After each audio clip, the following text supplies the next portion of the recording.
All right, so in this particular video, we are going to be talking about how to set up your gradebook categories. And this is one of the most important steps when getting your gradebook ready to go. So what I'm going to do is when you're on your home screen, you'll go into gradebook and then come down here to the setup screen. And then from this setup screen, now mine's going to default to advisory because I didn't access a course prior to this, but you'll want to make sure that you're in a course that you want to set up your categories in. Some of you may have different weights depending on the courses being taught. So I'm going to set mine up using the science percentages. Please understand that you need to access your grading plan before we get into this step so that you have your actual percentages that have been assigned by your coordinators from the district level. If you need help accessing your grading plan or have questions, I do have them all recorded and can help you find that information. So once I'm in here, what I'm going to do is I have three categories. We all have three categories.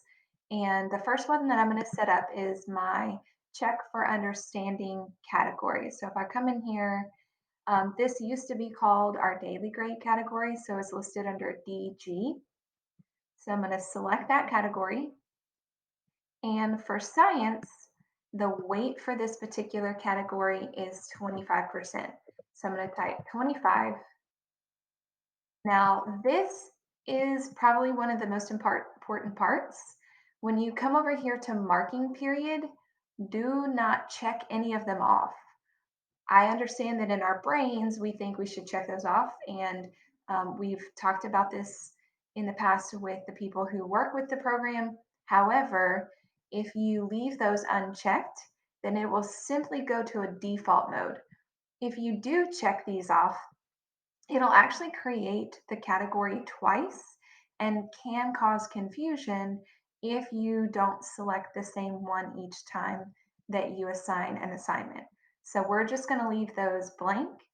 I don't drop, I don't exclude, so I'm going to click save. And what you'll see is that over here under marking period, it just says default.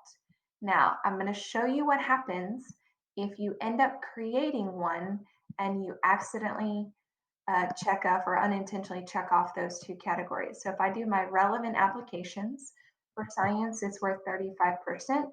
So I'm going to type 3500. And then if I check both of these off